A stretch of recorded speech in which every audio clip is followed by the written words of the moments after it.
बहुत गुस्सा लगती है मन पर, बहुत गुस्सा कभी कभी लगती है कि ये साधकों को नष्ट करने के लिए हर समय जाल बुनता रहता है। जैसे मकड़ी जाल बुनती है, ऐसे ही बुनता रहता है जाल, और ये खुद जलता है, खुद परेशान होता है, खुद बंधन युक्त होता है। पर यही बड़ा विचित्र खेल इस मन का, बड़ा विचित्र। महीना 2 महीना हो तो लड़ ले, पूरे जीवन लड़ना, तभी परम पद प्राप्त होता है। पूरे जीवन जरा सी चूक होती फंसा देता है, निराश कर देता है, उदास कर देता है। भगवान तुम्हारे अंदर के विचार को देखते हैं। तुम्हारे विचार में यदि आंतरिक संसार के सुखों की आशा है तो वो आपके अंदर हैं, अनुभव में नहीं आएंगे। देख लो, जो लोग कहते हैं ना कि इतने वर्ष हो गए हमें नाम जप करते, उसका भाव समझो। अंदर के विचार भगवान तुम्हारे देखते रहते हैं। तुम्हारी आशा यदि संसार के भोग हैं तो सामने नहीं आएंगे, यही हृदय में बैठे हैं। उत्तम भाव प्राप्त करने के लिए तुम्हें अपने मन से संसार के विचार हटाने होंगे। ये जो भगवत चर्चा है, भगवान की लीला कथा है, इसमें इतनी सामर्थ्य कि आपके विचारों का परिवर्तन हो जाएगा। श्रृण्वताम स्वकथा कृष्ण पुण्य श्रवण कीर्तनः हृदयन्तस्थो हृभद्राणि विधुनोति सुहृत्सताम्। भगवान श्री हरि श्री कृष्ण का जब यश सुना जाता है, नाम महिमा, गुण महिमा, लीला कथा, पुण्य श्रवण कीर्तनः शताम साधूनाम सुहृत हितकारी भगवान श्री कृष्ण स्वकथा स्वकीय गुणानाम कथा श्रृण्वताम श्रवण परायणानाम अंतस्थ हृदय स्थिता। भगवान श्रवणेन्द्री के द्वारा जाकर उसके हृदय में स्थित हो जाते हैं। भगवान की कथा पुण्य श्रवण कीर्तन परम पुण्य प्रदान करने वाली है। जब हम कानों से भगवान की कथा सुनते हैं, नाम महिमा सुनते हैं, तो भगवान कानों से हमारे हृदय में जाकर प्रकाशित हो जाते हैं। भगवान श्री कृष्ण स्वकथा स्वकीय गुणानाम कथा श्रृण्वताम अंतस्थ हृदय स्थिता। जहां वो हृदय में गए तो सन हृदय स्थितानि अभद्राणि दुर्व्यसन रूपाणि अशुभानि विधनोति विनाशयति दूरी करोति। भगवान श्री कृष्ण कथा सुनने वालों के हृदय में श्रवणेन्द्री के द्वारा जाते हैं और सब व्यसन, सब दुर्वासना, सब पाप कर्म जो हुए उनका नाश कर देते हैं। हृदय स्थितानि अभद्राणि दुर्व्यसन रूपाणि अशुभानि विधनोति विनाशयति। केवल कथा सुनने मात्र से हमारे विचारों का परिवर्तन। बहुत सुंदर बात, भगवान सदैव आपके विचार देखते हैं अंदर के। जब आपके विचार संसार के भोगों के होते हैं, संसार की आशा होती है, तो वो आपके सामने प्रकट नहीं होते हैं। बहुत समय साधन करते हुए भी प्रकट नहीं। तो अंदर के विचारों का परिवर्तन कैसे हो?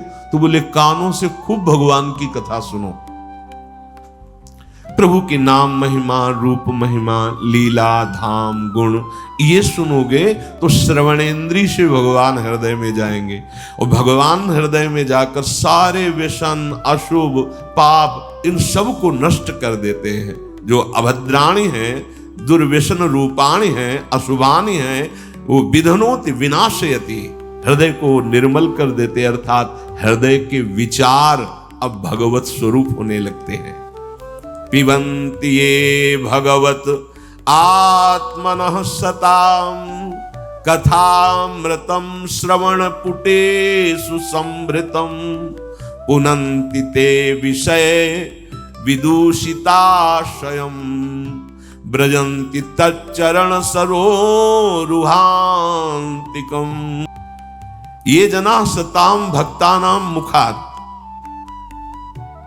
जो जन सदैव भक्तों के मुख से भगवता श्री कृष्ण कथामृतम कथा सुधम श्रवण पुटेशु, जो जन भगवान के प्रेमी भक्तों के मुख से भगवान की महिमा चर्चा सुनते रहते हैं, तो ते विषय दूषिताशयम विषय ही विशेषेण दूषितम मलिनीकृतम, अर्थात जो मन हमारा सदैव विषय चिंतन करते हुए मलिन हो गया था, जहां हम भगवान के प्रेमी भक्तों के मुख से चर्चा सुनी तो भगवान उसके हृदय की वासनाएं नष्ट कर देते हैं।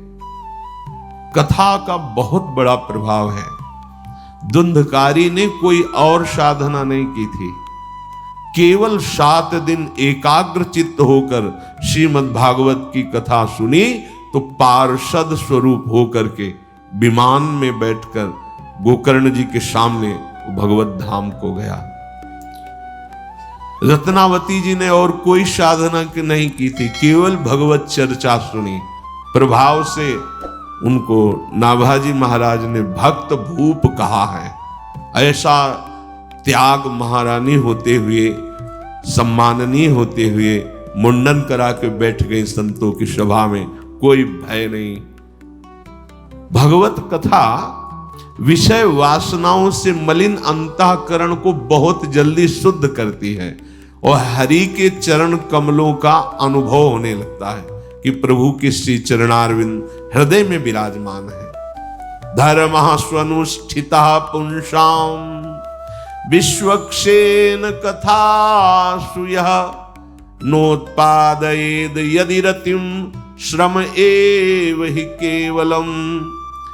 यदि आप बहुत से सब साधन करते हैं और भगवान की कथा सुनने में, सत्संग सुनने में आपकी रुचि नहीं है, तो यहां कह रहे हैं कि मानो आपको जितने भी साधन धर्मानुष्ठान किया उसका कोई फल नहीं मिला, आप बड़े अच्छी साधना कर रहे।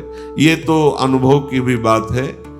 एकांत में साधन करते हुए साधक में बहुत से ऐसे दोष होते हैं जिनको नहीं त्याग कर पाता, वो सत्संग से ही दूर होते हैं। जब सत्संग में हम बैठते हैं तो सत्संग मानो दर्पण की तरह हमें दिखाता है कि हमारे अंदर कौन कौन से दोष हैं, और फिर त्याग करने की युक्तियां भी सत्संग से ही प्राप्त होती है। इसीलिए सिद्ध महापुरुष भी, जिनकी जड़ चेतन ग्रंथि का भेदन हो गया है, आत्मा राम है, वो भी भगवत चर्चा करते और सुनते रहते हैं। भली भांति साधना का अनुष्ठान, धर्म का अनुष्ठान किया, पर आपको भगवत चर्चा सत्संग सुनने में रुचि नहीं, तो बोले आपके जो साधन आदि के फल हैं वो केवल श्रम ही श्रम है, आपको कोई लाभ नहीं मिला। स्वधर्म का फल है, साधना का फल है कि भगवत चर्चा में आपकी प्रीति हो जाए। बावरो सो रस में फिरे खोजत नेह की बात, कोई प्रभु की चर्चा सुना दे, कोई सत्संग सुना दे। बड़ा अहोभाग्य होता है जब सत्संग में रति, भगवत चर्चा में रति हो, अन्यथा साधना बड़ी नीरसता है। ये इसलिए कहते हैं कि इसी मार्ग में चले हैं, वर्षों चलते चलते मन नीरस हो जाता है। सत्संग में एक नया उत्साह, भगवत चर्चा में एक नई जीवनी शक्ति मिलती है, भगवान की तरफ चलने का नया उत्साह मिलता है। नहीं तो आगे चलकर फिर साधक राग द्वेष में फंस जाता है, निंदा स्तुति करने लगता है, अपने में श्रेष्ठ भाव, दूसरे में हे भाव, और वो सत मार्ग से गिर जाता है। सत्संग ही एक है जो हमारे दोषों का दर्शन कराकर ऐसी युक्तियां जिससे दोष त्याग हो और भगवत चरणारविंद में प्रीति हो। नात्यंतिकं विगणयन्त्यपि ते प्रसादं किं त्वन्यदर्पित भयं भुव उन्नयैस्ते येंग त्वदंग शरणा भवतः कथाया कीर्तन्ते तीर्थ यशसः कुशला रसज्ञा। जिन्होंने पवित्र कीर्त भगवान की कथा सुनने में रुचि कर ली, बड़ी जल्दी कल्याण हो जाता है, बहुत जल्दी मंगल हो जाता है। बस विश्वास कर ले। इसमें खास बात होती है कि आप सत्संग सुन रहे हैं तो आपको ये विश्वास हो जाना चाहिए कि मेरा परम कल्याण निश्चित है। अगर परम कल्याण ना होना होता तो मुझे सत्संग सुनने को ना मिलता, मुझे वृंदावन आने को ना मिलता, मुझे भगवत चर्चा सुनने का सौभाग्य ना मिलता। जिन्होंने कीर्तनी पवित्र यश वाले भगवान की मंगलमयी कथाओं के सुनने का व्यसन बना लिया है, देखो सनक सनंदन सनातन सनत कुमार, इनको कौन सी जानकारी की जरूरत है, लेकिन ये हर समय कभी नाम जप में हरिशरणम और कभी 3 श्रोता बन जाते हैं और 1 वक्ता बन जाते हैं। कैलाश पर्वत पर 60,000 योजन का वट वृक्ष है। 1 योजन का मतलब 4 कोस होता है। 60,000 योजन, 6 ऋतुएं उस वृक्ष के नीचे हैं। अलग अलग डालों के नीचे अलग अलग ऋतु का प्रभाव, और देवाधिदेव महादेव कथा कह रहे हैं, भगवती अम्बा बैठकर सुन रही हैं। बोलो इनको क्या जरूरत है। समस्त साधनों का सार भगवत कथा रस में हमारी आसक्ति हो जाए, व्यसन बन जाए, तो हमारे विचार बदल जाएं। कभी एकांत में बैठकर भागवत का स्वाध्याय, भगवान के जो भागवत में 10वें स्कंद की लीलाएं हैं उनका रसास्वादन, निकुंज लीला रस में प्रवेश पाना तो बहुत ऊंची बात है। जैसे श्रीमद चतुराशी जी, 42 लीला, केलीमाल जी, महावाणी जी, ये अद्भुत रस है। अगर वहां प्रवेश नहीं हो रहा तो आप 5 अध्याय भागवत के उठाइए, 10वें स्कंद के, और भगवान की लीलाओं के पढ़िए। आप देखिए आपका हृदय बहुत जल्दी पवित्र हो जाएगा। भगवान की लीला कथा पढ़ते तो हैं लेकिन दूसरों को सुनाने के लिए, और सुनाते तो हैं लेकिन अपनी वासनाओं की पूर्ति के लिए, मान सम्मान के लिए। तो जो रंग आना चाहिए वो रंग नहीं आता। नहीं तो बड़ा आश्चर्य की बात, सीधे 7 दिन में भगवत प्राप्ति। ऐसा पापी जो प्रेत योनि को प्राप्त है धुंधकारी, सीधे भगवत कथा सुनने मात्र से। जो प्रभु की कथाओं का स्वाद लग गया है जिनको, बहुत से ऐसे भाग्यशाली जन हैं, अगर उनको सत्संग न मिले तो उनको जीना मुश्किल लगे कि अब हमारा जीवन किस कार्य का। बड़े भाग्यशाली। और ये पक्का देखा गया, अगर सत्संग नहीं जीवन में तो बहुत सी ऐसी साधना को नष्ट करने वाली बातें देखी गई जिनके निवारण का कोई उपाय नहीं है बिना सत्संग के। सत्संग हर समय एक जांच करवाता रहता है हृदय की, एक नवीन उत्साह देता रहता है। तो कोवा भगवतस्तस्य पुण्य श्लोके कर्मणा शुद्धि कामोन शृणुयात् यशः कलिमलापहम्। कौन ऐसा उपासक होगा जो भगवत प्राप्ति करना चाहता है पर वो भगवान की चर्चा से प्रीति नहीं करता, सत्संग सुनने की इच्छा नहीं रखता, जो भगवान के यश का श्रवण नहीं करता है, तो कोई भी कर्म कर ले हृदय निर्वासनिक नहीं होता है। ये भगवान की चर्चा से ही होता है। देखो कर्म करने में तो बड़े प्रवीण मथुरा के ब्राह्मण थे, लेकिन उनकी पत्नियां केवल कृष्ण चर्चा सुनती थी।